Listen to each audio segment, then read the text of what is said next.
Welcome back to the Rock Your Retirement Show. I'm your host, Kathy Klein, and today's guest host is an expert on pain. Last week, Dr. Cuccaro and I had an interesting discussion about me and my pain. If you didn't hear it, I was taken to the emergency room by ambulance because I could not get out of bed due to pain. Let me tell you a little bit about my guest host. Dr. Kevin Cuccaro is a fellowship-trained specialist and expert on the science of pain, actually trained in anesthesiology at the University of Chicago. After that, he completed his fellowship in pain medicine at the University of Michigan.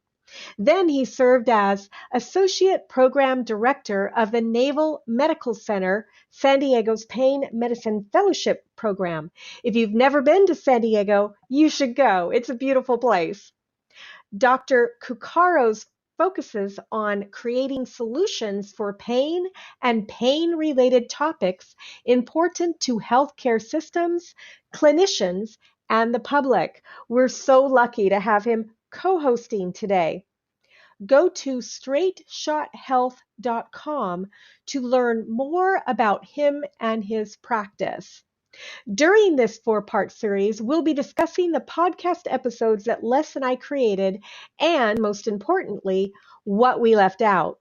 Last week, we discussed what happened to me and what I could have done to prevent feeling so much in pain. And today, we're going to talk about how well healthcare systems treat pain. Next week, we'll talk about pain myths and misconceptions.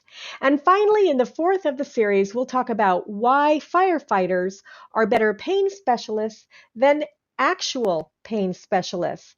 If you have pain or know someone who does, then you're going to want to stick around for all four parts of the series. But before we start, I wanted to tell you that this episode is brought to you by the Medicare Quick step-by-step guide for signing up for Medicare. If you're signing up for Medicare for the first time, you already know how confusing it can be. The step-by-step guide is absolutely free and will help you easily make the transition into Medicare. Head over there now at medicarequick.com/checklist. Dr. Cuccaro, thank you so much for co-hosting. I'm really thankful to have you back on the show again today. Well, thank you, Kathy. I really appreciate it. And I hope everybody got a lot out of that first episode. And as always, if they have questions or comments or are confused, just let us know and we'll try to answer those. That's right. So today we're going to talk about the healthcare system and how well it treats pain. You know, I can tell you from my experience, I've actually had chronic pain in my neck for years and years after several car accidents.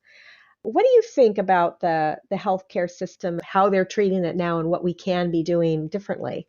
So our healthcare system is really, really good at what we would call acute episodes. So if you're in a car accident or you're having an acute heart attack or you got cut open and you're bleeding all over the place and losing all your blood, we're really good at treating that stuff. That's the whole system is designed around it. But what we are not good at is anything that has been around for a while, chronic conditions. We're not good at doing preventive care and getting you so that you never had the heart attack in the first place.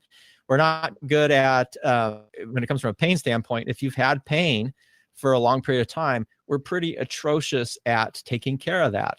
The numbers, I think, are a little shocking and a little scary, but I think they're important for people out in the community, particularly people in that retirement age, because what's interesting to me is there was a study, this has been a little old now, probably about early 2000 that this came out, but about 37% of Americans when that study came out believed that if you have the resources that the healthcare system can cure or treat anything. And that is simply not true. And it's specifically not true when it comes to pain and pain that has been persisted for months and months and months, if not years.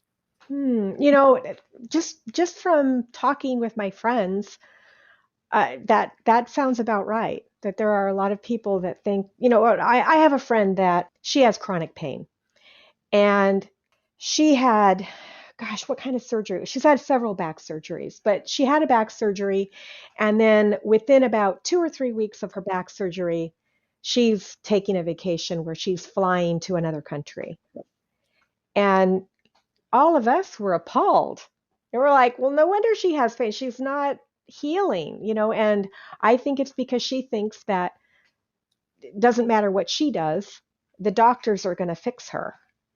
She can have surgery and then run, even though we all know that it takes time to recover from surgery, she's off flying to another country. So, what do you think? I mean, is that part of it? Our mindset is just, it's the doctor's responsibility to fix us? Well, I think we've sort of trained that into people for a long period of time. That if there's anything potentially wrong with you, go see your doctor, and then they're going to figure it out, or they're going to tell you, and they're going to do something to make it go away. Right.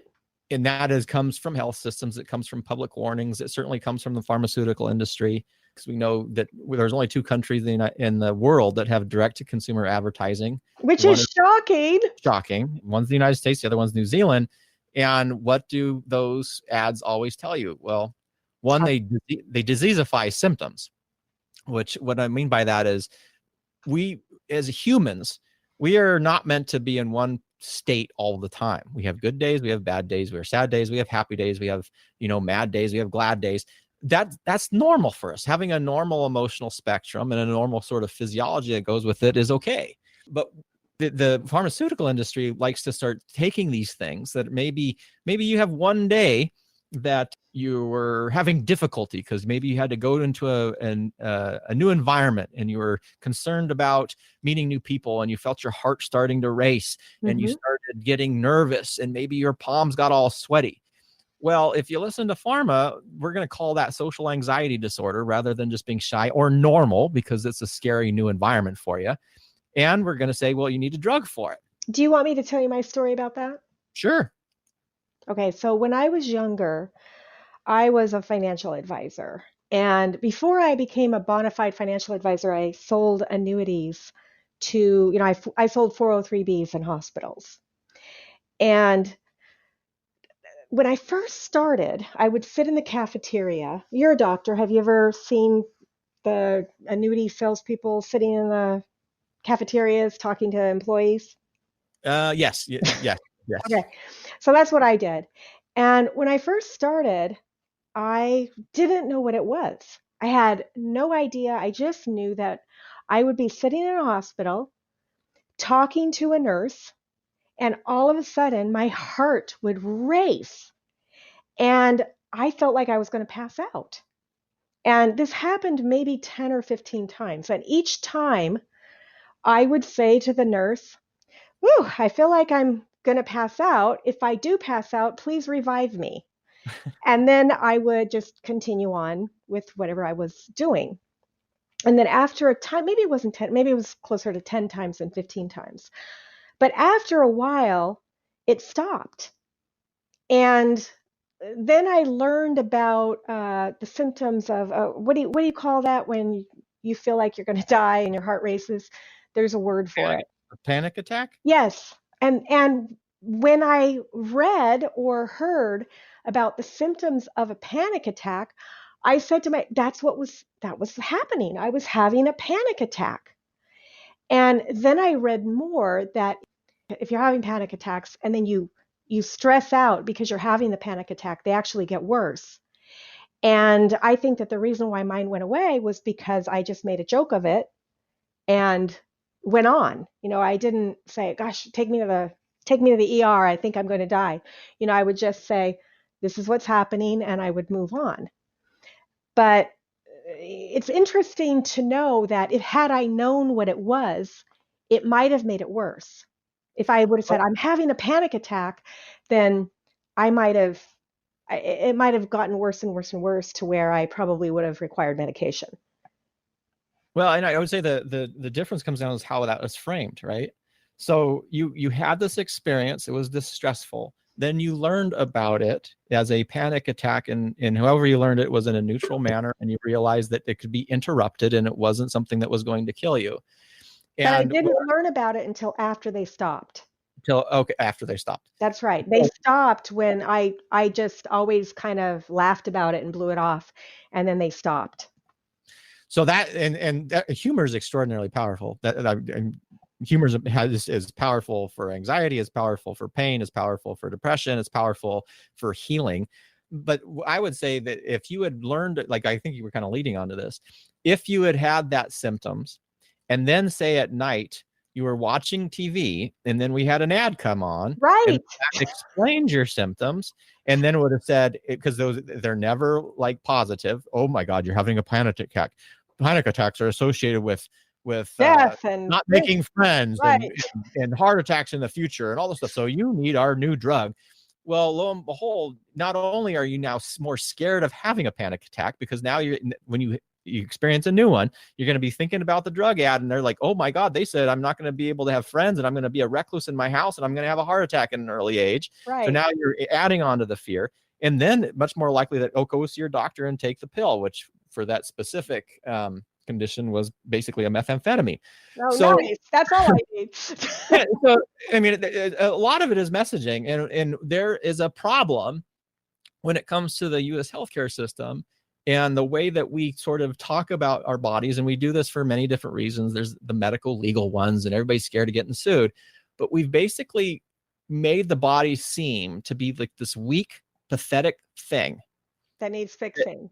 That needs fixing all the time. When the reality is your body and your brain are the most remarkable self-healing machines that there are in this world, if not the universe. And that the vast majority of the time, what we need to do is be able to step out of the way and let it do its thing.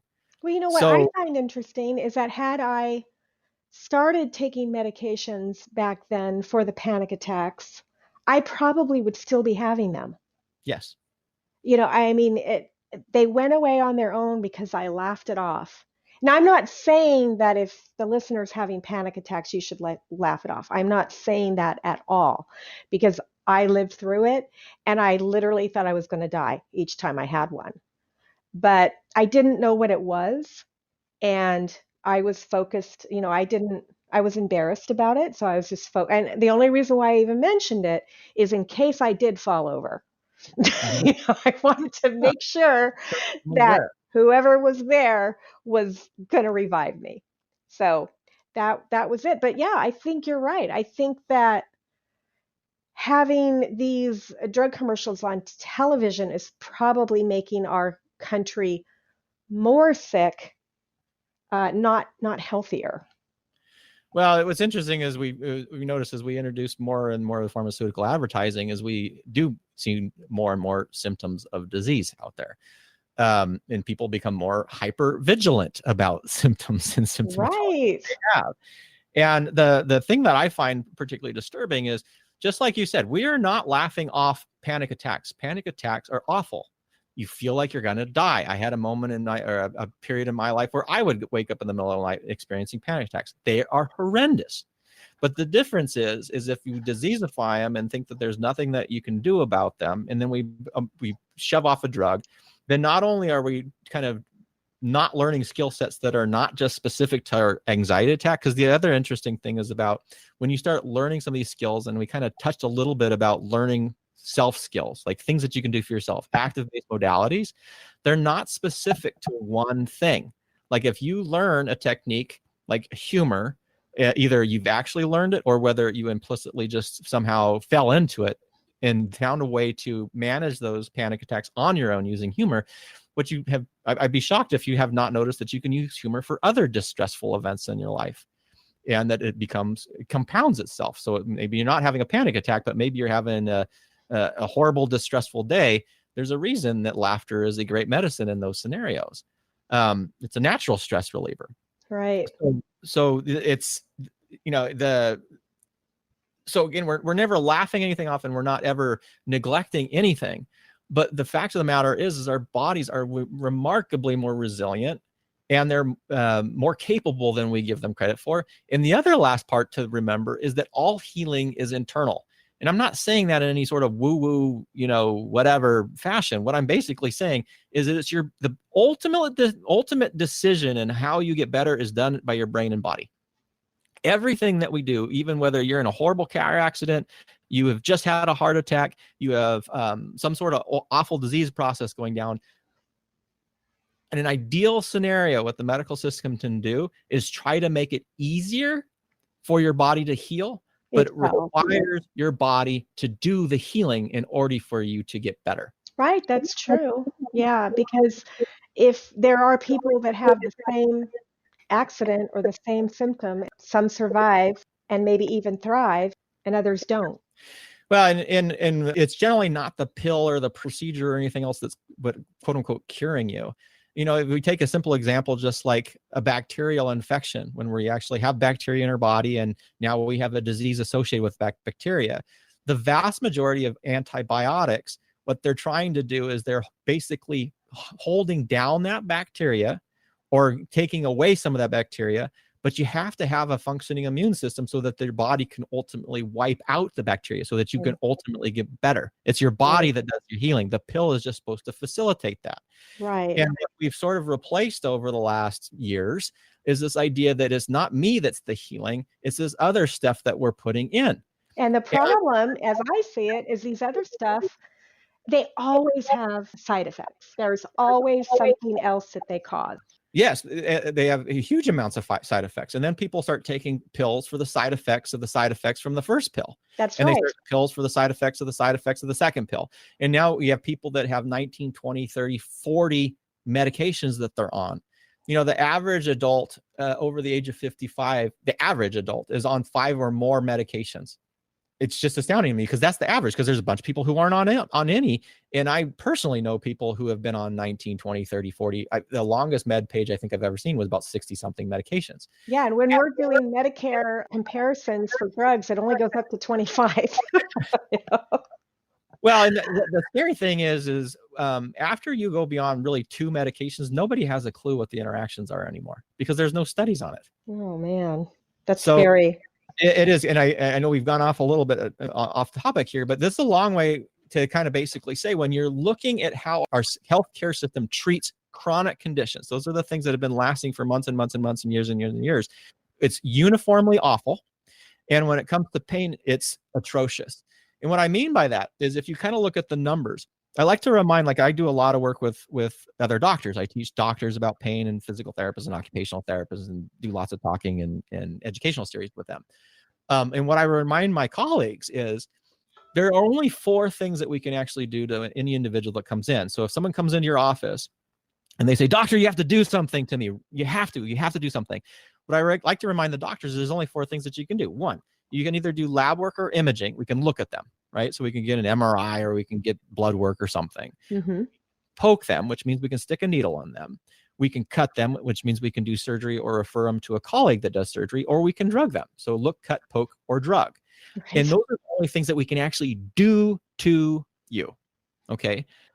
I'm not talking about education. I'm not talking about, discussion or coaching or facilitation. What I'm basically saying is if you are looking for someone to do something and your doctor is has to do something, that's it.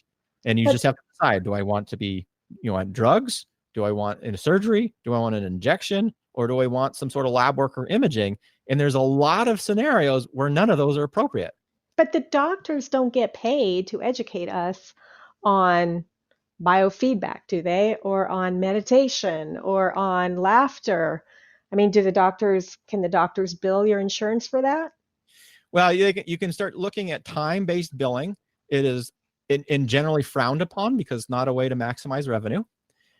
That goes beyond it. If you look at our healthcare system, you really couldn't have designed a worse system for the treatment of what we would call chronic pain or chronic conditions in general. And part of it does come through the reimbursement. So what is reimbursed? Procedures are reimbursed much better than spending time with your doctor. That's probably way beyond this particular episode of how that came to be. Well, we are talking about our healthcare system and how it treats pain. So it's all related. It is, but there's I don't want, if I talk too much about this stuff, people think, oh my God, Dr. Cuccaro, you're crazy. It's because the truth is crazy how this actually occurred.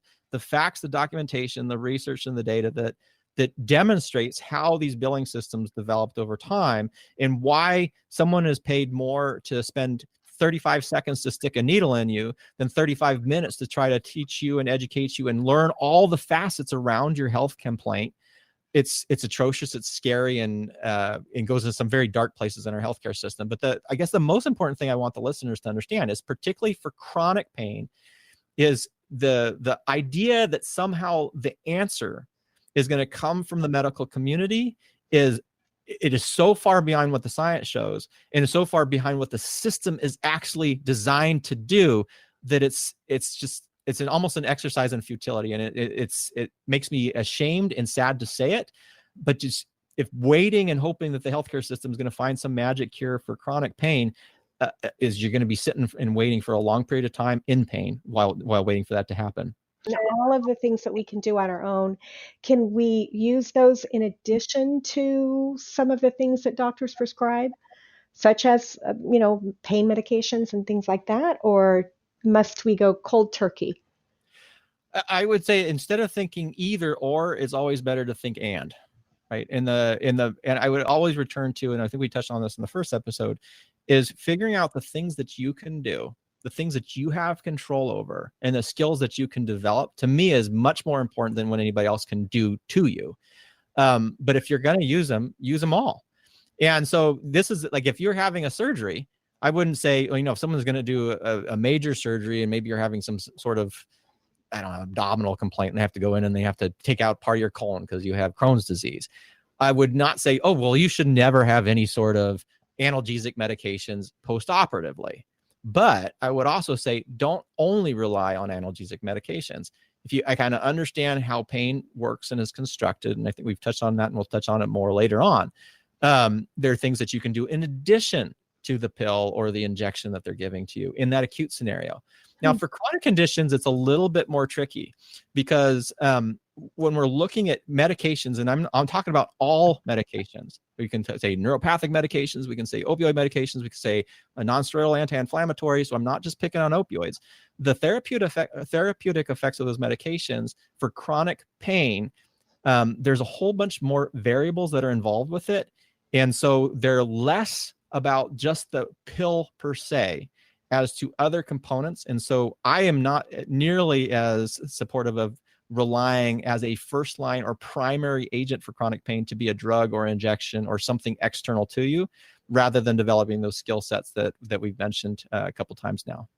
Interesting. What do you think? And I don't even know if this is possible.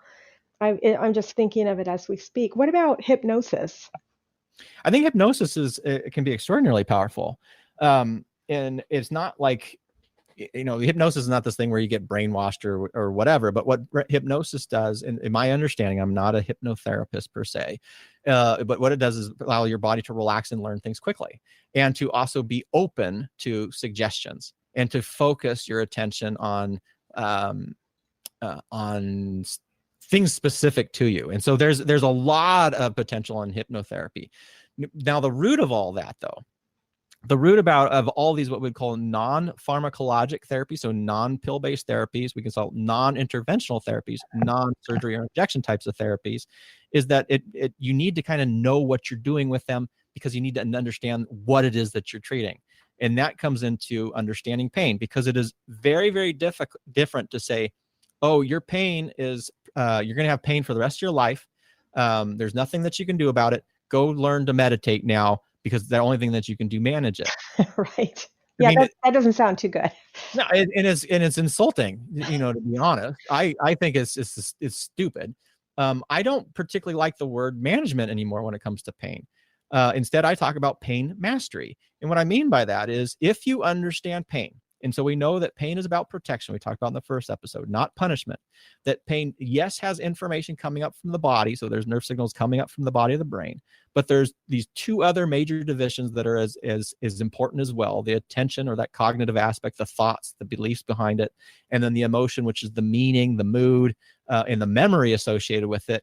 Now we can start honing in on these contributors that are involved in how this pain comes together in a more effective manner. Meaning, if like anxiety. So anxiety to me is, it's what we call future oriented. It's anticipatory. I kind of put it into that cognitive factor, because there's a lot of thinking and foresight involved with it. And we know that anxiety worsens pain. And if you have somebody who's got a lot of anxiety and a lot of pain, and we say, you know what, as you feel, and ask me the questions, they're like, as I get more anxious, my pain starts to flare more and more. Well, then we would go, well, it makes more sense. If we know anxiety is a strong contributor to pain, let's send you to the behavioral health specialist, or the psychologist, or the hypnotherapist. And they're going to teach you some non-pharmacologic methods that you can help manage your anxiety. And as your anxiety improves, your pain improves. And so what we've changed there is we've added some awareness of pain and the importance of these contributors are, and we've added intent to the therapy that we've had. So it's no longer your pain's all in your head, go see the psychologist and do deep breathing. It becomes your pain has these contributors. Your anxiety is a big component of it. Let's learn these ways. Maybe deep breathing exercises can decrease your anxiety because that increases your parasympathetic nervous system. And as we increase that parasympathetic nervous system and your anxiety goes down, your pain should improve as well. And that's a very different frame. And so there's a lot different intent. And when you're actually doing the activity, you're doing it in a different way than just saying, oh, this is never going to work. And I can't believe I'm doing this. And that doctor's crazy. Interesting. So these, I want to call them therapies, but they're not really therapies, can be used in conjunction with medications. But what you're saying is if it's chronic, the medications are less likely to work, obviously, because you've had a chronic and the medications haven't worked yet. Right. Well, that's an easy way to say it. If you're still taking a bunch of pills or had lots of injections and lots of surgeries and you're lots of pain and you're still in lots of pain, really the question to ask is, well, why would you expect them to work better in the future? Right, exactly. What about things like acupuncture and chiropractic for managing pain? So acupuncture and chiropractic manipulation, and people talk about like traditional versus alternative therapies. And the way I look at these therapies is still whether they're active or passive. Passive being done to you, and active being things that you learn that you can do for yourself, or you're working with someone to develop a skill set on. Right. Okay, I'm starting to get it. Okay. And so acupuncture and chiropractic manipulation are still what I would call passive modalities. Right. And so sure, they're not a spine fusion, and sure, they're not a pharmaceutical drug, but they're still passive and done to you. You don't control those treatments. And so I don't like to rely on those. And I would, in what you'll see on a health systems level is particularly with a lot of discussion about pain and chronic pain and the opioid thing. I don't like to talk about opioids because it completely overshadows the conversation about pain. But there, you'll see this shift where they're saying, well, we're not going to prescribe opioids, but we're going to you can go get 30 visits of manipulation. Mm-hmm. Well, you're not seeing people get well. What you're seeing is we're shifting the care from a drug to manipulation, and the expenses are still high. And ultimately the person isn't what I would call better being on less medications, not seeing a bunch of healthcare providers, back to living their life, seeing their friends and family. Instead, we've just shifted kind of those passive based modalities. And so it's not that I'm anti-chiropractic or I'm anti-acupuncturist. I'm anti-passive therapies for long-term conditions, because you're ultimately not empowering the individual to get better and get back to living. You're entrapping the individual to that specific passive-based modality. Always have to go somewhere. And if you can learn how to do things yourself, it can help. Then it doesn't matter where you are. You don't have to run somewhere. Get dressed, get in your car, drive, get the therapy, and then drive home. You're saying that some of these things you can do yourself, and then you're in control, more control. You have more control. And the other part about when it comes to pain is the more what we call perceived control. The more you feel that there are things that you can do to help yourself when it comes to pain, the less pain that you tend to experience.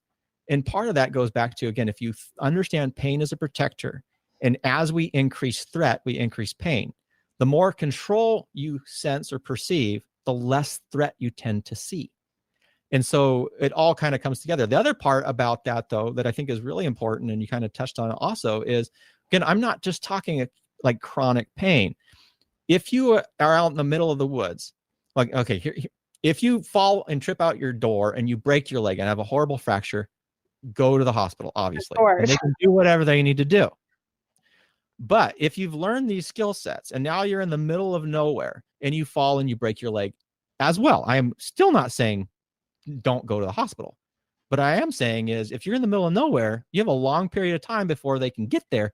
Wouldn't it be nice to have skills that you can do in that moment in time to help you through that acute scenario while you're waiting for that medical care? And so it's not either or, it's and. And that having a basic understanding of pain having a basic understanding of pain as a protector, having a basic understanding of these contributors that come together, and recognizing that all these things that people will say, well, stress has nothing to do with my pain. Well, I'll tell you, I don't care what kind of pain that you're having, stress has an impact on it. And so these tools and strategies and techniques, having good awareness of pain and learning these skill sets, that isn't just it's useful in a chronic condition. It's useful for an acute scenario. It's useful when you're in the doctor's office. It's useful when you're out hiking in the woods. It's useful when you're on vacation. So why would we not want to develop those skill sets? That makes so much sense. Is that what your course, whywehurt.com, talks about, or is that just the beginning and then that leads into another course? How does that work? Yeah, so Why We Hurt really provides a kind of the foundation on some basic pain science. It's introducing and goes into a little bit deeper detail what we've been talking about. We talk about what it means to understand pain as a protector. We talk about what it means to understand that pain doesn't ooze like pain pus out of a body. Pain, it doesn't ooze like pus from the body to the brain. Instead, pain is constructed by using information from the brain and the body and your environment in order to make that experience. And then lastly, which we're going to touch on that episode, is just being aware that once you start thinking of pain in multiple dimensions and not just one, then we can start actually treating it safely and effectively. Whether it's been there, again, just now you stubbed your toe, or whether you've had back pain for 40 years, there's things that can be done because now there are multiple different areas, different contributors that we can start identifying and targeting with awareness and intention behind that treatment. That sounds great. And currently that class is a free class. Is that correct? Yeah, Why We Hurt is completely free. The basics of pain are so important for the individual. I have a real hard time.